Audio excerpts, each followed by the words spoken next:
Hey there, welcome to the series of Tamil Nadu Board History and we are learning class 8th history. Okay, so this lesson is presented by me, Kanchan Pandey. इससे पहले हमने जो chapter पढ़ा था वहाँ पे हमने Lord Cornwallis के बारे में पढ़ा था। ओके, क्योंकि हमारी जो सीरीज़ चल रही है वो ईस्ट इंडिया कंपनी का जो रूल है 1773 से लेके 1857 उसकी सीरीज़ चल रही है। तो इसके अंदर हम डिफरेंट जो गवर्नर जनरल आए थे ब्रिटिश के इंडिया में उनके बारे में पढ़ रहे हैं, उनके द्वारा किए गए रिफॉर्म्स के बारे में पढ़ रहे हैं। ठीक है, तो लास्ट चैप्टर में हमने लॉर्ड कॉर्नवेलिस के बारे में पढ़ा जिन्होंने फर्स्ट टाइम इंडिया में पुलिस रिफॉर्म्स लाए थे और ही also brought the Indian civil service system. Okay, और काफ़ी सारे रिफॉर्म्स थे जो हमने उस चैप्टर में पढ़े थे। इसके बाद हमने पढ़ा था लॉर्ड वेलेस्ले के बारे में जिनकी पॉलिसी थी एक्सपेंशन की। ठीक है, वो ब्रिटिश एम्पायर को इंडिया में पॉलिटिकली एक्सपेंड करना चाहते थे, तो इसके लिए उन्होंने एक सिस्टम यूज़ किया था सब्सिडरी अलाइंस। तो उसके बारे में भी हमने लास्ट चैप्टर में पढ़ा था। साथ ही साथ हमने कुछ इम्पॉर्टेंट वॉर्स जो चल रही थी उनका एंड देखा था, जैसे कि एंग्लो मैसूर वॉर और हमने एंग्लो मराठा वॉर के बारे में भी पढ़ा था। ये जो चैप्टर है इसी सीरीज़ को आगे बढ़ाते हुए इस चैप्टर में हम पढ़ेंगे the works done by Marcus of Hastings and Lord William Bentinck. Okay, chapter start करने से पहले जो लोग नए हैं इस चैनल पे उनके लिए एक इम्पॉर्टेंट इन्फो है। अगर आपको इन वीडियोस का पीडीएफ चाहिए या एग्ज़ाम से रिलेटेड कोई भी पर्सनल गाइडेंस चाहिए तो आप हमारा पेड ग्रुप ज्वाइन कर सकते हैं। साथ ही साथ इस पेड ग्रुप में काफ़ी यूपीपीएससी से रिलेटेड कोर्सेज चलते रहते हैं जिसमें आपको टेस्ट सीरीज़ और स्टडी मटेरियल सारा कुछ प्रोवाइड किया जाता है। कुछ ऑप्शनल सब्जेक्ट्स के भी पेड ग्रुप मौजूद हैं। फर्दर इन्फॉर्मेशन के लिए आप इन नंबर्स पे कांटेक्ट भी कर सकते हैं। ओके, स्टार्ट करते हैं हमारा लेसन। मार्कस ऑफ हेस्टिंग्स के बारे में पढ़ेंगे सबसे पहले। ओके, और अगर आपको ये लेसन अच्छा लगे, ये लेसन आपकी थोड़ी नॉलेज बढ़ाने में हेल्प करे तो please like this video. Okay, जो मार्कस ऑफ हेस्टिंग्स थे उनका टाइमलाइन था 1813 से लेके 1823 एडी तक का। ओके, इनसे पहले कौन थे? लॉर्ड वेलेस्ले के बारे में हमने पढ़ा था। Marquess of Hastings was better known as Lord Hasting. ठीक है, इनको आप ज़्यादातर लॉर्ड हेस्टिंग्स के नाम से जानते हैं।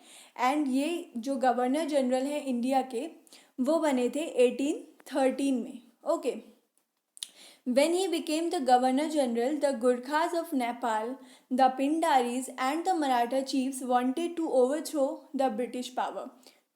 तो इनके टाइम पे जो अदर कम्युनिटीज़ थी जैसे कि गोरखा, पिंडारीज, मराठा, ये सारे के सारे ब्रिटिश एम्पायर के ख़िलाफ़ थे। ये इनको ओवरथ्रो करना चाहते थे। तो लेकिन हेस्टिंग्स ने ये सारी जो प्रॉब्लम्स हैं उनको बहुत ही बोल्डली फेस किया था and he made the English the Paramount power in India. तो ये बहुत ही डिफ़िकल्ट टाइम पे गवर्नर जनरल बने थे इंडिया में। देखते हैं इन्होंने जो भी डिफ़िकल्टीज़ आई थी इनके रास्ते में उनसे कैसे टैकल किया था। Okay, during his tenure the charter act of 1813 was passed by the British government. तो पहली बार जो चार्टर एक्ट है वो पास किया गया था 1813 का। देखेंगे इस चार्टर एक्ट के प्रोविजंस क्या थे। ठीक है,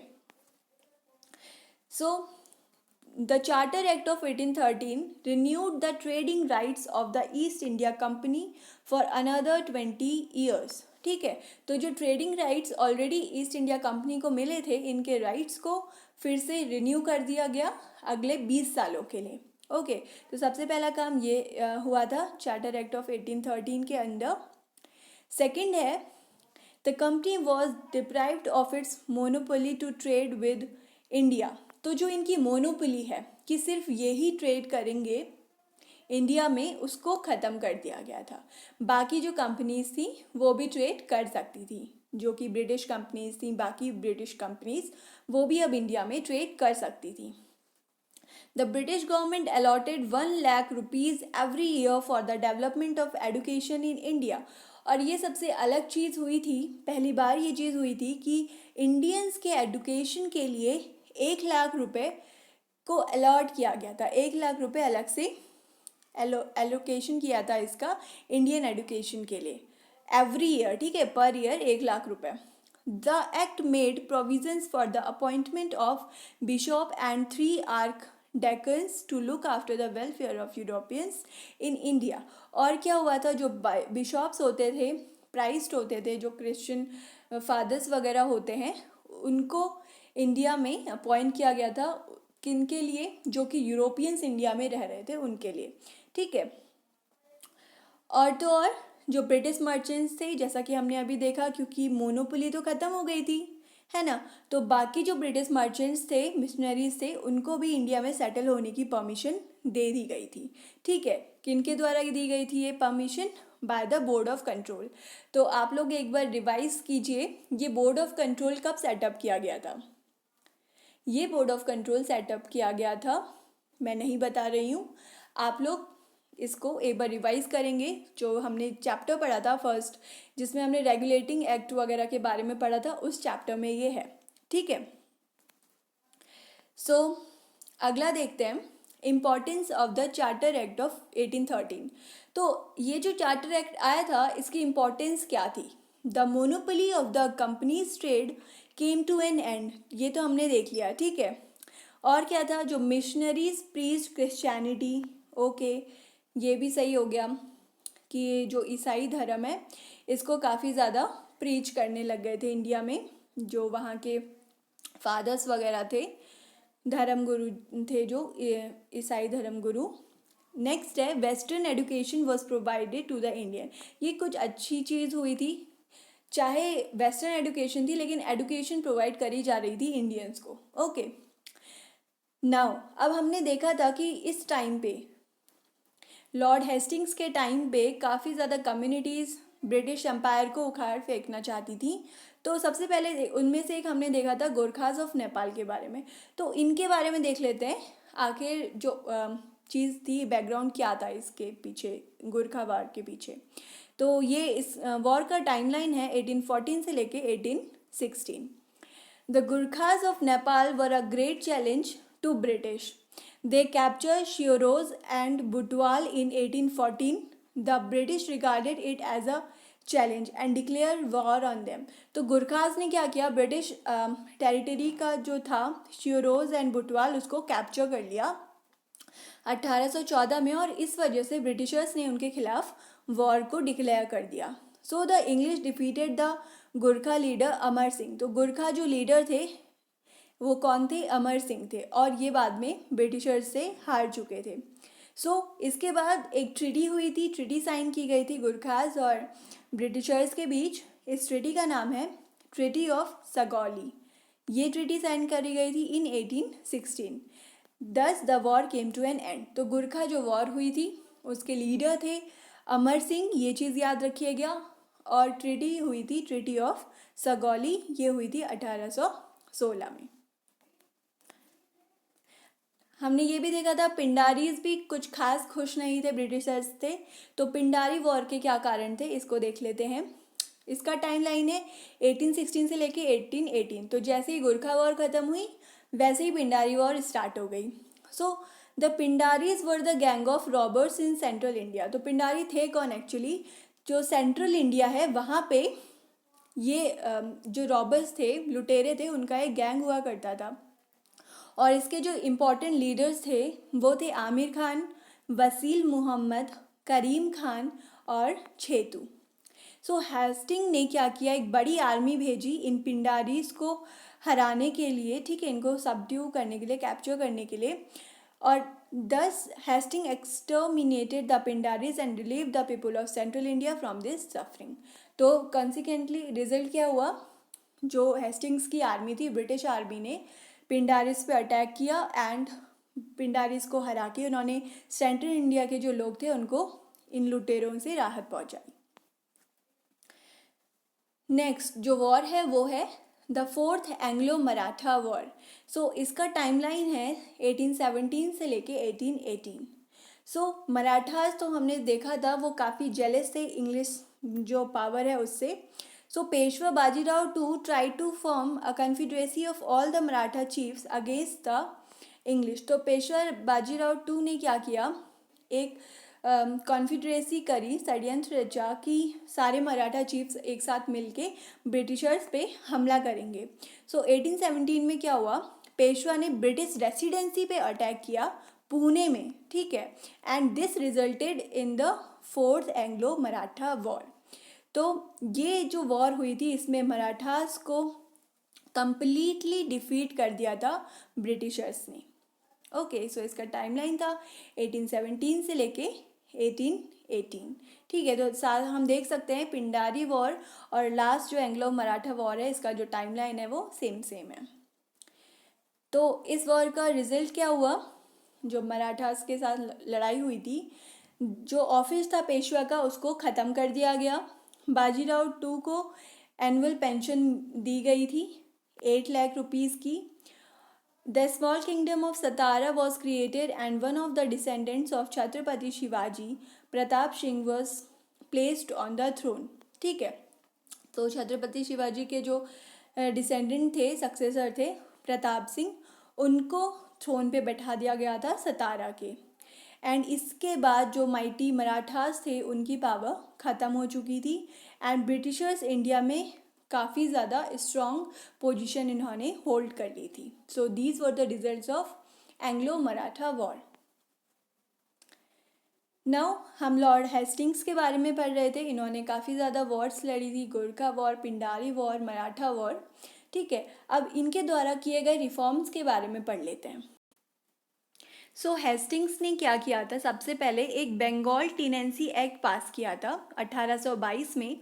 तो बंगाल टेनेंसी एक्ट किसके लिए था, जो टेनेंट्स हैं उनके इंटरेस्ट के प्रोटेक्शन के लिए था. देखिए टेनेंट्स क्या होते हैं, बेसिकली एक किराएदार होते हैं. और इस केस में ये टेनेंट्स वो थे जिन्होंने ब्रिटिशर्स से उनकी टेरिटरी से कुछ जो लैंड है उसको किराए पे लिया था फॉर देयर लाइवलीहुड. ठीक है, तो इनके राइट्स के लिए, इनके जो लाभ के लिए हेस्टिंग्स ने एक बंगाल टेनेंसी एक्ट को पास किया था. ठीक है, and he also took effort to promote education among the people. तो लोगों के बीच एडुकेशन को इन्होंने काफ़ी ज़्यादा प्रमोट किया था. And in 1817 a college was opened in Calcutta for the development of the English language. और इंग्लिश लैंग्वेज के डेवलपमेंट के लिए इन्होंने 1817 में एक कॉलेज भी ओपन करवाया था कैलकाटा में. और इन्होंने साथ ही साथ जो प्रेस में, ठीक है, जो इंडियन प्रेस थी उसके ऊपर जो रिस्ट्रिक्शन लगा देते थे हर टाइम ये गवर्नर जनरल्स, अगर इनके सरकार के ख़िलाफ़ कुछ गलत अगर बात लिखते थे, ठीक है, या सच्चाई बयां करते थे जब ये प्रेस वाले, तो गवर्नर जनरल्स क्या करते थे, उन पे रिस्ट्रिक्शन लगा देते थे कि आप ये चीज़ नहीं छाप सकते हैं, वो चीज़ नहीं छाप सकते हैं. तो जितने भी रिस्ट्रिक्शंस वगैरह लगवाए गए थे लॉर्ड हेस्टिंग्स ने वो सारे रिस्ट्रिक्शंस हटा दिए थे. ठीक है, तो अभी हमने जितने भी गवर्नर जनरल्स पढ़े हैं ना, इन्होंने और भी बहुत सारी चीज़ें करी थी. ठीक है, इनके बारे में हम आगे जो अपकमिंग आपकी क्लासेस होंगी ना वहाँ पे पढ़ेंगे. ठीक है, अभी हम बस उतना देख रहे हैं जितना कि आपकी बुक में अभी प्रोवाइड किया गया है. द फर्स्ट वर्नाकुलर न्यूज़पेपर समाचार पत्रिका वॉज पब्लिश्ड. तो इस टाइम पे जो पहली वर्नाकुलर न्यूज़पेपर का मतलब है क्षेत्रीय भाषा में जो न्यूज़पेपर छापा जाता है वो पहली बार पब्लिश हुआ था. इनके टाइम पे उस पत्रिका का, उस न्यूज़पेपर का नाम था Samachar Patrika. And he appointed Indians to higher post in administration. तो अभी तक हमने देखा था जितने भी हायर पोस्ट होते थे एडमिनिस्ट्रेशन में भी और पुलिस डिपार्टमेंट में भी, वो सारे ब्रिटिशर्स के लिए रिजर्व थे, लेकिन इन्होंने इंडियंस को भी अपॉइंट करा था. Okay, during his period. अब ये लोग जो ये सारे डिसीजंस लेते हैं ना, इन सारे सबके पीछे कुछ ना कुछ बैकग्राउंड में चीज़ें चल रही होती हैं. ठीक है, कुछ रीज़न होता है ये सारे डिसीजंस लेने का. तो डिटेल में इनको हम बड़ी क्लासेस में समझेंगे. ओके, तो अभी बस आप लोग एक ओवरव्यू देखते रहिए कि किस गवर्नर जनरल ने क्या क्या करवाया है और ये चीज़ क्यों करवाई गई हैं, ये आप बड़ी क्लासेस में पढ़ेंगे. हम आगे कवर करेंगे सारी क्लासेस के chapters. Okay, so during his period, the Rayotwari system of revenue collection was introduced in Madras Presidency. तो मद्रास प्रेसिडेंसी में रयोतवारी सिस्टम को इंट्रोड्यूस करवाया गया था and it was a settlement between the riots and the British. तो जो भी किसान होते थे और जो ब्रिटिश होती थी, ब्रिटिश गवर्नमेंट होती थी, उसके बीच में ये सेटलमेंट था। ठीक है, इसीलिए जैसे इसके नाम से ही आप देख सकते हो ryotwari system. So it was a direct settlement between British and the ryots यानी कि किसान। So this system made ryot the owner of the land as long as he paid the revenue without default. तो जब तक किसान अपना अच्छे से अपना रेवेन्यू देता है, ठीक है, तब तक वो अपने लैंड का ओनर है। ठीक है, इस सेटलमेंट के अनुसार ये चीज़ कही गई थी। सो हमने लॉर्ड हेस्टिंग्स के बारे में पढ़ लिया, इनके द्वारा किए गए रिफॉर्म्स देख लिए हैं, इनके टाइम पे जो भी वॉर्स हुई थी उनको इन्होंने कैसे टैकल किया वो सारा कुछ आपने देख लिया है। तो नेक्स्ट जो गवर्नर जनरल हैं लॉर्ड विलियम बेंटिक, इनके बारे में देखते हैं। इनका टाइमलाइन है 1828 से लेके 1835। Okay, so Lord William Bentinck के कार्यकाल के बारे में जानने से पहले देख लेते हैं कि इनके अपॉइंटमेंट से पहले बैकग्राउंड में क्या चल रहा था। ठीक है, तो जैसा कि हमने अभी पढ़ा लॉर्ड हेस्टिंग्स के बारे में, तो इनके बाद जिनका अपॉइंटमेंट हुआ था वो थे लॉर्ड एमहर्स्ट। ठीक है, तो लॉर्ड एमहर्स्ट के टाइम पे बर्मीज ने ट्राई किया था असम को कैप्चर करने का। ठीक है, तो अभी तक हमने देखे जैसे गुरखास, बिंडारीस वगैरह वॉर कर रहे थे, ठीक है, अटैक कर रहे थे ब्रिटिश टेरिटरीज में, तो ऐसे ही जो बर्मीज थे उन्होंने ट्राई किया असम को कैप्चर करने का। तो 1824 ने लॉर्ड एमहर्स्ट ने बर्मा के अगेंस्ट, जो बर्मा के लोग होते हैं उनको बर्मीज़ बोलते हैं, ठीक है, तो इनके अगेंस्ट वॉर डिक्लेयर कर दी। तो इस वॉर को कहा जाता है first Burmese war. And first Burmese war में इंग्लिश ने आसानी से बर्मीज़ को हरा दिया था। तो ये जो वॉर हुई, इसके बाद एक ट्रिटी हुई थी, ट्रिटी ऑफ यंदाबू। ये ट्रिटी हुई थी 1826 में। वॉर डिक्लेयर हुई 1824 में और ट्रिटी ऑफ यंदाबू साइन हुई थी 1826 में। और इस ट्रिटी की वजह से the Britishers got the territories of Arakan and Tenasserim. Okay, so Lord Amherst was succeeded by Lord William Bentinck. तो इस वॉर के बाद लॉर्ड एमहर्स्ट के बाद जिनका अपॉइंटमेंट हुआ था वो थे लॉर्ड विलियम बेंटिक। एंड इनका जो पॉलिसी था वो पॉलिसी था नॉन इंटरफेरेंस का। So he followed the policy of non interference with regard to the dependent Indian state. तो जो भी इंडियन स्टेट्स इन पे डिपेंडेंट थे उनके खिलाफ भी उनके लिए भी इन्होंने नॉन इंटरफेरेंस की पॉलिसी को अपनाया। ठीक है, he is famous for his reforms. तो लॉर्ड विलियम बेंटिक को इनके रिफॉर्म्स के बारे में जाना जाता है। अभी हम पढ़ेंगे कि क्या क्या इतने अच्छे इन्होंने रिफॉर्म्स किए थे, ठीक है, जिनके बारे में इनको ये फेमस है। Okay, so he is considered to be one of the greatest governors general of India and his reforms can be classified as follows. So let's study about his reforms. तो सबसे पहले बात करते हैं फाइनेंशियल रिफॉर्म्स की। In order to improve the finance of the East India Company, he reduced the salaries of the civil servants. ठीक है, तो इस टाइम पे बहुत सारी क्राइसिस चल रहे थे, बहुत सारी वॉर्स हो रही थी ब्रिटिशर्स की, तो इस वजह से जो फाइनेंस है वो थोड़ा डिक्रीज़ हो गया था। ट्रेजरी में जो भी पैसा है फाइनेंशियली ये थोड़े कमज़ोर हो रहे थे।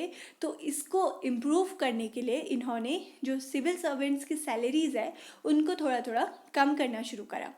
And he appointed several Indians on low salaries. और क्या किया, जो काम तो होना ही है ना, तो काम को पूरा करने के लिए इन्होंने इंडियंस को अपॉइंट करना स्टार्ट किया। तो इंडियंस ने लो सैलरीज पे भी काम करना मंजूर कर लिया था। He regulated the opium trade and increase the income of the company. And जो ओपियम की का व्यापार होता था उसको इन्होंने इंक्रीज कर दिया था, ठीक है, और इस वजह से कंपनी का जो इनकम है वो भी इंक्रीज हो गया। साथ ही साथ देखिए भत्ता मिलता था, जो भी मिलिट्री ऑफिसर्स होते थे उनको एक भत्ता भी मिलता था। किस टाइम पे? पीस के टाइम पे, जब कोई लड़ाई वगैरह नहीं चल रही है, तो इन्होंने उसको भी रिड्यूस कर दिया था। तो ये सारे इनके द्वारा किए गए फाइनेंशियल रिफॉर्म्स थे। Okay, now if you will talk about judicial reforms, तो इन्होंने क्या किया था, जो प्रोविंशियल कोर्ट्स थी, ठीक है, इसको अबॉलिश कर दिया। अब आप थोड़ा ये चैप्टर्स रिवाइज कीजिए और देखिए कि जो प्रोविंशियल कोर्ट्स हैं उनको सेटअप किसने किया था, ठीक है, किस गवर्नर जनरल ने इस प्रोविंशियल कोर्ट को सेटअप किया था। और एबॉलिश किसके द्वारा किया गया था? लॉर्ड विलियम बेंटिक के द्वारा। ओके, एंड ही सेटअप सदर दीवानी अदालत एंड सदर निज़ामत अदालत। तो इन्होंने प्रोविंशियल कोर्ट्स को हटा के सदर दीवानी अदालत और सदर निज़ामत अदालत इलाहाबाद में सेटअप करी थी। ओके, नाउ एडमिनिस्ट्रेटिव रिफॉर्म्स क्या किए थे इन्होंने जो ऑफिस है कलेक्टर और मजिस्ट्रेट का, उसको कंबाइन कर दिया था। Okay, and he took charge of the commander in chief of the army and introduce several reforms. और आर्मी के जो कमांडर इन चीफ है ये खुद इन्होंने इसका चार्ज ले लिया था और काफ़ी सारे आर्मी में रिफॉर्म्स ये लाए थे। He abolished Persian as the court language and introduced vernacular language. तो कोर्ट में जो लैंग्वेज होती थी अभी तक पर्शियन यूज़ होती थी, लेकिन इसको इन्होंने एबॉलिश करके जो क्षेत्रीय भाषा है उसको इंट्रोड्यूस करवाया था। A new post of law member in the Executive Council of the Governor General was created by the Charter Act of 1833। अब इस एक्ट के बारे में भी हम पढ़ेंगे। ओके, ये एक्ट में और भी बहुत सारे प्रोविजन थे। एक प्रोविज़न इसके अंदर ये भी था कि गवर्नर जनरल की जो काउंसिल होती थी, एग्जीक्यूटिव काउंसिल होती थी जो इनको हेल्प करती थी डिसीजंस लेने में, तो उसमें एक इन्होंने पोस्ट बढ़ाई, ठीक है, वो पोस्ट क्या थी? लॉ मेंबर की पोस्ट। तो जो पहले फर्स्ट लॉ मेंबर बने थे एग्जीक्यूटिव काउंसिल में गवर्नर जनरल के, वो थे लॉर्ड मैकॉले, ठीक है। लॉर्ड मैकॉले कमेटी भी काफ़ी ज़्यादा फेमस है, इसके बारे में भी आप पढ़ोगे धीरे धीरे, ठीक है, आगे चैप्टर्स में। सो चार्टर एक्ट के एक्ट ऑफ 1833 के अंदर एक नई पोस्ट इंट्रोड्यूस करी गई लॉ मेंबर की, और ये किसके टाइम पे हुआ था? किसने इंट्रोड्यूस किया था? विलियम बेंटिक ने। ये चीज़ें जो थोड़ी डिफरेंट चीज़ें होती हैं ये इम्पॉर्टेंट भी होती हैं, इनको आप याद रखिए, ठीक है, ये चीज़ें पूछी जाती हैं। नाउ सोशल रिफॉर्म्स क्या करे थे इन्होंने? सो एबॉलिश, इससे पहले हमने देखा जो लास्ट चैप्टर था उसमें भी काफ़ी ज़्यादा सोशल रिफॉर्म्स करे थे। तो अभी देखते हैं जो विलियम बेंटिक है इनके द्वारा सोशल रिफॉर्म्स क्या किए गए थे। तो ही एबॉलिश सती प्रथा, ठीक है। देखो क्या होता है सती प्रथा, काफ़ी लोगों को पता होगा, इसके बारे में हमने पहले भी चर्चा कर चुके हैं, जिनको नहीं पता है वो सुन लें। So abolition of sati among all the evils that prevailed in the Indian society the cruel practice was sati, ठीक है। As per sati a Hindu widow burned herself alive on the funeral pyre of her deceased husband। तो सती प्रथा में क्या होता है, अगर किसी लेडी के हस्बैंड की डेथ हो जाती है तो वो भी उनकी जो चिता है उसमें अपने आप को जिंदा बर्न कर लेती हैं, ठीक है। तो ये होती है सती प्रथा। कई बार वो लोग स्वेच्छा से खुद को जलाते हैं, और कभी क्या होता है अगर वो नहीं भी चाहते हैं, ठीक है, तो फिर भी उनको फोर्स किया जाता है। तो लॉर्ड बेंटिक ने ये जो इनह्यूमन एक्ट है इसको बिल्कुल भी टॉलरेट नहीं किया, एंड इसके लिए, इसको ख़त्म करने के लिए ही पास्ड आ सती प्रोहिबिशन एक्ट। ओके, जो सती प्रोहिबिशन एक्ट है उसको 1829 में पास किया गया था विद द हेल्प ऑफ राजा राम मोहन रॉय। ये एक सोशल रिफॉर्मर है, इनके बारे में आप बहुत कुछ पढ़ेंगे आगे चल के, ठीक है। तो इनकी हेल्प से, राजा राम मोहन रॉय की हेल्प से सती प्रोहिबिशन एक्ट को लाया गया विलियम बेंटिक के द्वारा। कब लाए थे? 1829 में। देखिए ये जो प्रथा है ये बहुत ही क्रूएल है, और इसका एबॉलिशन कब हुआ ये थोड़ी सी डेट आपको याद रखनी चाहिए, किनके द्वारा हुआ ये सब याद होना चाहिए आपको। So Lord Bentinck declared sati as a criminal and illegal offence. उन्होंने बोला ये एक क्रिमिनल और गैर कानूनी ऑफेंस है। साथ ही साथ और भी इन्होंने सोशल रिफॉर्म्स किए थे, जैसे अबॉलिशन ऑफ फीमेल इन्फेंटिसाइड, तो जो कन्या भ्रूण हत्या होती है उसको भी इन्होंने अबॉलिश करवाया। तो भारतीय समाज में एक और ईविल प्रैक्टिस होती थी कि जो फीमेल चिल्ड्रन है, ठीक है, फीमेल जो भ्रूण है उसको मार देना, ठीक है, गर्भ में ही उसकी हत्या कर देना। क्यों करी जाती थी ये? टू अवॉइड इकोनॉमिक बर्डन, ठीक है, परिवार के ऊपर, उसके माता पिता के ऊपर वो जो दहेज के टाइम जो इकोनॉमिक बर्डन पड़ता है वो ना पड़े, इस वजह से कन्या भ्रूण हत्या होती थी, और ये राजपूत्स में काफ़ी ज़्यादा थी, ठीक है। So Bentinck abolish this evil practice and declared it as a crime. तो इन्होंने इसको भी एबॉलिश कर दिया, बंद करवा दिया, और इसको एज अ क्राइम डिक्लेयर कर दिया। साथ ही साथ और भी कुछ इविल प्रैक्टिसेस होती थी। क्या होता था, जो वाइल्ड ट्राइब्स होते थे उड़ीसा के, उनका एक प्रैक्टिस था ह्यूमन सेक्रीफाइस का, ठीक है, आदमी की बलि देते थे ये लोग। क्यों देते थे? अपने जो भगवान है, ईस्ट है इनके जो, उनको खुश करने के लिए। So Lord Bentinck declared that any person who practice this barbarous act would be treated as a murderer. तो वो बोलते थे ये बलि के नाम पे अगर किसी ने भी ये इस तरीके की हरकतें करी तो उनको एज अ मर्डरर क्लेम करा जाएगा, और उनके खिलाफ इस तरह से जो पनिशमेंट है फिर वो दी जाएगी, ठीक है। तो ह्यूमन सेक्रीफाइस को भी इन्होंने अबॉलिश किया था। इन्होंने ठग्स को भी सप्रेस किया था। देखिए ठग्स क्या होते हैं कि एक गैंग होती है रॉबर्स की, जैसे पिंडारी थे, ठीक है। तो पिंडारीज कहाँ थे? सेंट्रल इंडिया में थे, और ये भी लूटमार मचाते थे। तो इसी तरीके से फिर से सेंट्रल इंडियाज़ में ठग जो हैं इनके लॉर्ड विलियम बेंटिक के टाइम पे भी क्या थे, बहुत ज़्यादा बढ़ गए थे। ये क्या करते थे, जो इनोसेंट ट्रैवलर्स होते थे उनको पहले लूटते थे और फिर उनको उनकी हत्या कर देते थे।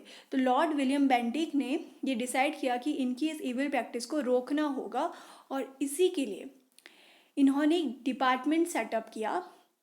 किसके अंडर? मेजर स्लीमैन के अंडर। तो इस डिपार्टमेंट का हेड बनाया मेजर स्लीमैन को, और एज अ रिजल्ट इनके डिपार्टमेंट ने बहुत सारे ठग्स को पकड़ा और बाद में इनको डेथ सेंटेंस दे दिया गया, ठीक है। तो इस तरीके से इन्होंने ठगी को भी क्या किया, ख़त्म किया। एजुकेशनल रिफॉर्म्स क्या हुए थे इनके टाइम पे? देखिए बेंटिक ने डिसाइड किया, जो चार्टर एक्ट जो था 1813 का, उसमें जो मनी को अलॉट करने के लिए बोला गया था कि पर ईयर 1 लाख रुपए इंडियन एजुकेशन के लिए दिए जाएंगे। तो इस मनी को इन्होंने वेस्टर्न एजुकेशन को प्रमोट किया, ठीक है, वेस्टर्न एजुकेशन को प्रमोट किया। कौन से लैंग्वेज के थ्रू? इंग्लिश लैंग्वेज के थ्रू। तो इससे क्या हुआ, इनकी जो इंग्लिश लैंग्वेज है उसका भी प्रमोशन हो गया, और एज अ रिजल्ट क्या हुआ, English became a medium of instruction in India.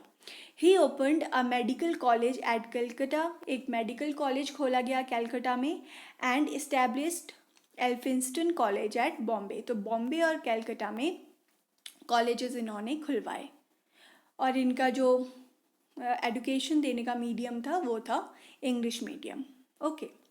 ये ध्यान में रखिएगा, जो पैसा है जो अलॉट हुआ है इंडियन एजुकेशन को पहली बार, वो चार्टर एक्ट ऑफ 1813 के अंडर हुआ है।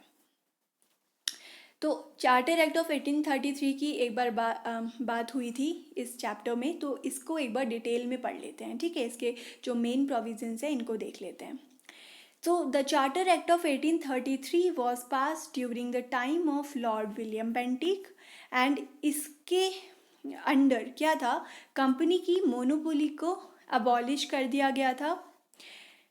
देखिए ये जो अबॉलिशन है ये चार्टर एक्ट ऑफ 1813 के टाइम पे भी हुआ था, ठीक है, लेकिन उस वक्त कुछ छूट दे दी गई थी किसी जैसे चाय और चाइना के साथ ट्रेडिंग करने पे छूट दे दी गई थी, ठीक है। इन सब के बारे में आप डिटेल में आगे की क्लासेस में पढ़ेंगे, लेकिन फिर भी मैं आपको बता देती हूँ। और 1833 में क्या हुआ था, इन सब में भी कोई छूट नहीं थी, तो टोटल पूरा कंप्लीटली एबॉलिश कर दिया गया था, ठीक है, इनकी मोनोपोली को।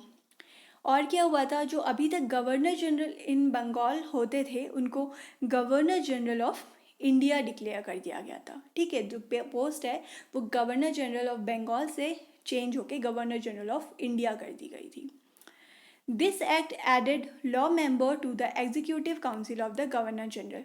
तो जो एडमिनिस्ट्रेटिव रिफॉर्म्स थे उसमें हमने पढ़ा था कि इस एक्ट के अंडर क्या हुआ था, एक नए लॉ मेंबर को ऐड करा गया था गवर्नर जनरल की एग्जीक्यूटिव काउंसिल में, ठीक है। वो कौन थे, लॉर्ड मैकॉले। नेक्स्ट क्या था, the bishops of Bombay, Madras and Calcutta were to be appointed for the benefit of Christians in India. तो जो भी क्रिश्चियंस थे इंडिया में उनके बेनिफिट के लिए बिशॉप्स को अपॉइंट किया गया था। कहाँ कहाँ पे, बॉम्बे, मद्रास और कैलकाटा में। अगर हम एस्टिमेट देखें जो लॉर्ड विलियम बेंटिक है उनके कामों का, तो हम देख सकते हैं कि उन्होंने काफ़ी यूज़फुल रिफॉर्म्स वगैरह लाए थे, सोशल रिफॉर्म्स, एडमिनिस्ट्रेटिव रिफॉर्म्स और फाइनेंशियल रिफॉर्म्स, ठीक है, साथ ही साथ जुडिशियल रिफॉर्म्स भी। एंड इनके जो सिंपैथेटिक एटीट्यूड था टुवर्ड्स इंडियन, जैसे कि इन्होंने बहुत सारे सोशल जो इविल प्रैक्टिसेस थे उनको एबॉलिश किया था, इसकी वजह से इनको कंपेयर किया जाता है लॉर्ड रिपन से, ठीक है। तो लॉर्ड रिपन के बारे में भी आप जानेंगे, वो भी उनका भी काफ़ी सिंपैथेटिक एटीट्यूड था टुवर्ड्स द इंडियन। एंड इन्होंने क्या किया था, he also promoted English education in India and did a lot for the welfare of the people. तो इन्होंने लोगों के लिए काफ़ी अच्छे काम किए थे। ये चैप्टर आपका ख़त्म हो गया। अभी इस वीडियो में हमने 2 चैप्टर्स कंप्लीट कर दिए हैं। Now let's discuss some question answer from these chapters. Okay, so the first question is the Charter Act was passed in dash. तो Charter Act को कब पास किया गया था? ऑप्शन ए है आपका 1813, ऑप्शन बी है 1814 या सी है 1815। तो चार्टर एक्ट पास किया गया था लॉर्ड हेस्टिंग्स के टाइम पे, कब, 1813 में। Okay, now the second question is the fourth Anglo Maratha war begin in. तो जो फोर्थ एंग्लो मराठा वॉर के बारे में हमने पढ़ा था वो कब स्टार्ट हुई थी? ऑप्शन ए 1817, बी 1718 या सी 1870। So the right answer is a 1817, ठीक है। थर्ड है the dash system of revenue was introduce during the period of Lord Hastings. तो लॉर्ड हेस्टिंग्स के टाइम पे जो सिस्टम अलॉट किया था इन्होंने रिवेन्यू का, वो क्या था? Option A mahalwari system, B ryotwari system या सी परमानेंट सिस्टम। तो हमने पढ़ा था इन्होंने जो सिस्टम इंट्रोड्यूस किया था उसमें ब्रिटिश और जो रायोट्स थे, जो किसान थे, उनके बीच डायरेक्ट कांटेक्ट था। तो इस डायरेक्ट कांटेक्ट के सिस्टम को बोलते हैं ryotwari system. Okay, now fourth question is Lord Amherst was succeeded by dash as the governor general of India. तो हमने लॉर्ड एमहर्स्ट के बारे में पढ़ा था, इन्होंने बर्मीज़ के खिलाफ वॉर डिक्लेयर की थी। तो इनके बाद किसने जो है किसका अपॉइंटमेंट हुआ था? तो इनके बाद अपॉइंटमेंट हुआ था William Bentinck. Okay, so option A William Bentinck is correct.